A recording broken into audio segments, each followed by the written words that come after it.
जी हाँ, बिल्कुल। देखिए, कई तथ्य हैं जो इस ओर इशारा कर रहे हैं कि कमलनाथ और नकुलनाथ जल्द ही भाजपा ज्वाइन कर लेंगे। फिलहाल जिस शख्स दीपक सक्सेना की आप बात कर रहे हैं, ये कमलनाथ के काफी करीबी हैं। 2018 में इन्होंने अपनी विधानसभा सीट छोड़ी थी, जिस पर कि कमलनाथ ने चुनाव लड़के सीएम पद की शपथ ली थी। तो आप समझ सकते हैं कि कितने लोग आहत हैं। दीपक सक्सेना का साफ तौर पर तर्क है, उनका यह कहना है कि भूपेश बघेल भी चुनाव हारे, छत्तीसगढ़ में कांग्रेस हारी, राजस्थान में कांग्रेस हारी और मध्य प्रदेश में भी कांग्रेस हारी। मध्य प्रदेश से ज्यादा मजबूत स्थिति छत्तीसगढ़ की थी, लेकिन छत्तीसगढ़ और राजस्थान में ठीकरा वहां के जो मुखिया हैं उन पर नहीं फोड़ा गया, लेकिन कमलनाथ के ऊपर पूरा हार का ठीकरा फोड़ दिया गया। इससे वो अपमानित महसूस कर रहे हैं। इसके अलावा कई और तथ्य हैं, जिस तरह से कमलनाथ से इस्तीफा लिया, हार के बाद इस्तीफा लेने के बाद उन्हें प्रदेश अध्यक्ष नहीं बनाया, उन्हें नेता प्रतिपक्ष नहीं बनाया।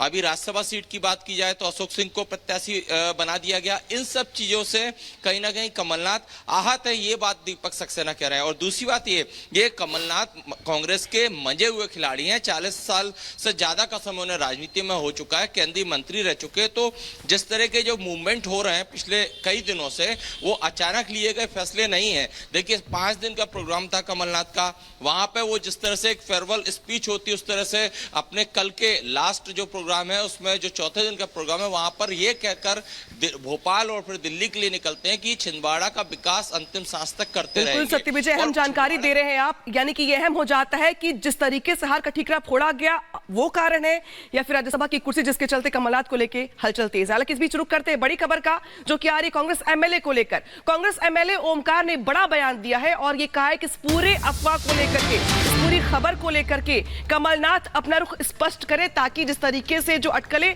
तेज हुई हैं, जिस तरीके से जानकारी निकल के सामने आ रही है, उसको लेकर के इस पर रोक लग सके। लिहाजा कांग्रेस एमएलए ने यह कहा है दरअसल कि कमलनाथ जिस तरीके से कल से गोलमोल जवाब दे रहे हैं और कह रहे कि अगर कुछ होगा तो बताऊंगा, लेकिन अब उनकी ओर से कहा जा रहा है दरअसल कि कमलनाथ अपना रुख स्पष्ट करे। सुनिए।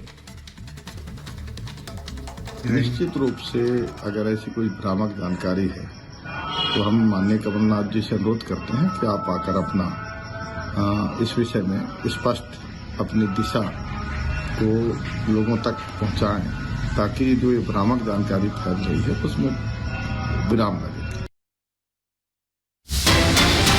और बड़ी खबर आपको बताया, छिंदवाड़ा मेयर विक्रम आके की तरफ से बयान दिया गया है। अभी कुछ कहना जल्दबाजी होगी, समय आने पर बदलाव संभव है, यह भी विक्रम आके की तरफ से कहा जा रहा है। छिंदवाड़ा मेयर हैं विक्रम आके, जो बड़ी बात यह कह रहे हैं कि अभी कुछ भी कहना बहुत जल्दबाजी हो जाएगी, समय आने दीजिए। और समय आने पर बदलाव से भी उन्होंने इनकार नहीं किया है। और यह बड़ी बात इसलिए भी हो जाती है क्योंकि खुद कमलनाथ इस बात का जिक्र कर चुके हैं कि आने जाने में कोई रोक टोक नहीं है। कमलनाथ जी और नकुलनाथ जी बड़े लीडर हैं और उन्होंने अगर किसी प्रकार का कोई निर्णय करने की सोचा है तो निश्चित तौर पर बहुत छिंदवाड़ा के विकास को मुद्दे को लेकर और छिंदवाड़ा की आम जनमानस की भावनाओं को ख्याल में रखते हुए, हमारे हजारों कार्यकर्ताओं की भावनाओं को ख्याल में रखते हुए उन्होंने निर्णय लेने की सोचा हो। देखिए, कमलनाथ जी और नकुलनाथ जी ने विकास की राजनीति की है और जहां कमलनाथ जी और नकुलनाथ जी रहेंगे, हम भी निसंदेह उनके साथ हमेशा, जैसी भी परिस्थितियां हम उनके साथ हैं। की बार एनडीए सरकार 400 पार।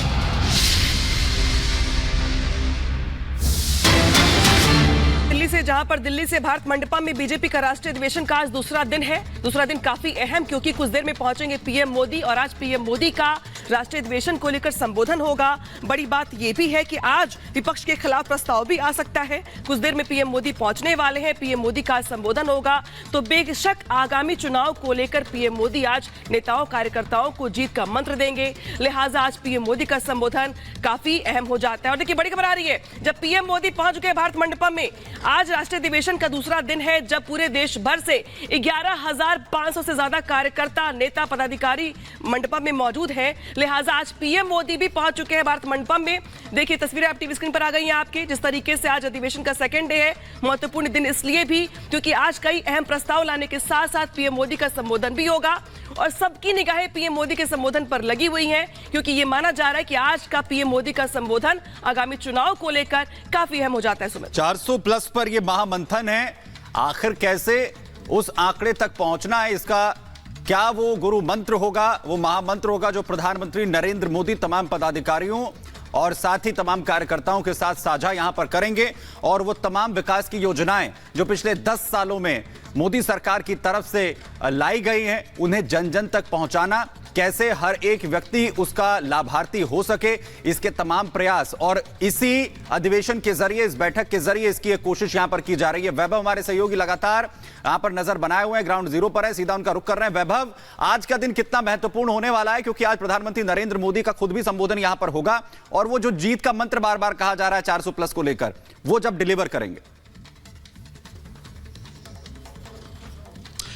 देखो सुमित, और सबकी नजरें इसी पर टिकी हुई हैं कि प्रधानमंत्री आज जब अपने राष्ट्रीय संबोधन में संबोधित करेंगे तमाम अपने पदाधिकारियों को, तो वो कहने क्या वाले हैं और जो जीत का मंत्र देंगे, उस जीत के मंत्र में उन किन शब्दों को पिरोएंगे। क्योंकि प्रधानमंत्री जो है वो अमूमन जब भी कभी भी पार्टी के पदाधिकारियों को संबोधित करते हैं, उसके बाद जो पार्टी के पदाधिकारी होते हैं उनके अंदर ऊर्जा जो है वो दोगुनी हो जाती है। तमाम पदाधिकारी भी हमारे साथ मौजूद हैं।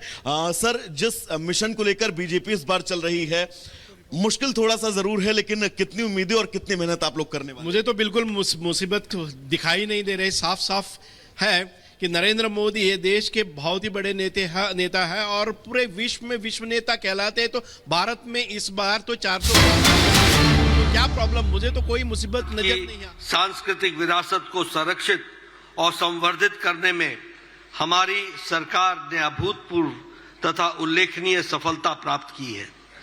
बीते 10 वर्षों में प्रधानमंत्री श्री नरेंद्र मोदी जी की अगुवाई में भारत की आध्यात्मिक विरासत को देश की एकता के साथ जोड़ने का कार्य किया है। धर्म के प्रति अटूट प्रतिबद्धता के जरिए से उन्होंने कई ऐसे कार्यक्रम शुरू किए जो भारत को उज्जवल भविष्य की ओर ले जा रहे हैं। गौरतलब है कि भारतीय सभ्यता और संस्कृति के कण-कण में प्रभु श्री राम, माता सीता, रामायण रचे बसे हैं। हमारे लोकतांत्रिक मूल्य और सभी के लिए न्याय को समर्पित हमारा संविधान राम राज्य के आदर्शों से प्रेरित रहा है। भारत के संविधान की मूल प्रति में भी मौलिक अधिकारों के खंड पर भगवान श्री राम, माता सीता और लक्ष्मण जी का विजय पश्चात अयोध्या लौटने के बाद का चित्र बना हुआ है। वह इस बात का प्रमाण है कि मौलिक अधिकारों के प्रेरणा स्रोत भगवान श्री राम ही हैं। राम राज्य के आदर्श पूज्य बापू के हृदय में भी बसा हुआ था। महात्मा गांधी कहते थे कि राम राज्य का विचार ही सच्चे लोकतंत्र का विचार है। प्रधानमंत्री श्री नरेंद्र मोदी जी ने प्रभु श्री राम के आदर्शों पर चलते हुए देश में सुशासन को स्थापित कर राम राज्य की भावना को सच्चे अर्थों में चरितार्थ किया है। विकसित भारत के निर्माण में जिन संकल्पों को हमने आत्मसात किया है, उसकी पूर्ति भी प्रभु श्री राम का मंदिर एक निर्णायक भूमिका का निर्वहन करेगा। हमारे माननीय प्रधानमंत्री जी भगवान श्री राम से जुड़े इस पावन अवसर पर पूरे देश को एक सूत्र में पिरोने में अतुल्य भूमिका निभाई है। उन्होंने श्री राम लला के विग्रह की प्राण प्रतिष्ठा के अनुष्ठान के लिए पूरे समर्पित भाव से कठिन यम नियमों का पालन किया है। इस दौरान वे नासिक के लेपाक्षी और त्रिप्रयाग से लेकर रामेश्वर तक प्रभु श्री राम से जुड़े महत्वपूर्ण तीर्थ स्थानों पर भी गए और राष्ट्रीय एकता का संदेश दिया। इस यात्रा से एक अद्भुत आध्यात्मिक चेतना की जागृति समग्र जनमानस में हुई है। माननीय प्रधानमंत्री श्री नरेंद्र मोदी जी ने इस अनुष्ठान में शामिल होने की इसकी गरिमा व पवित्रता पर विशेष ध्यान रखा है। ऐसे इस ऐतिहासिक अद्भुत संकल्प की सिद्धि माननीय प्रधानमंत्री मोदी जी ने के प्रयासों से उनकी तपस्या के लिए यह महाअधिवेशन प्रधानमंत्री जी को साधुवाद देता है और साधुवाद करता है।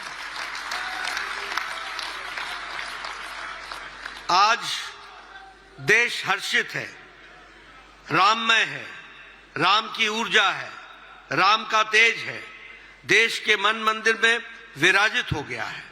राम मंदिर के लिए चले आंदोलन में अर्पण, तर्पण, संघर्ष, बलिदान तथा संकल्प और सिद्धि का समावेश है।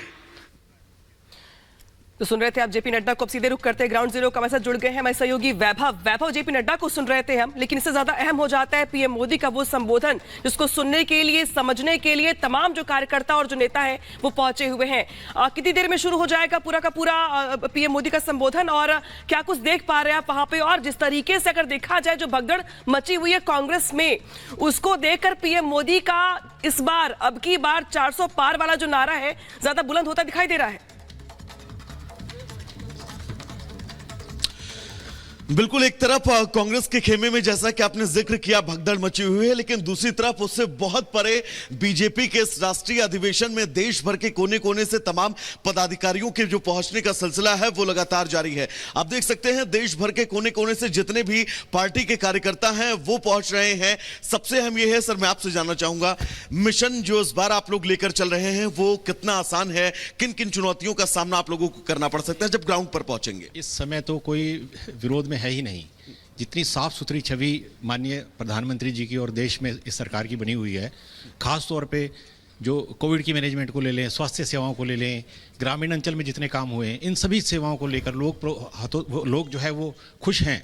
और एक बार फिर से तीसरी बार मोदी जी की सरकार बनाने के लिए लोग खुद ही आगे आ रहे हैं। और राम जन्मभूमि का जो विवाद है वो खत्म हुआ है, 370 की धारा टूटी है, इससे लोगों में उत्साह है। ये सब चीजें जब आप लोग ग्राउंड पर जाएंगे तो नजर आएंगी, लगता है आपको? बिल्कुल नजर आती हैं। लोग जो है इस सरकार को दोबारा लाने के लिए तैयार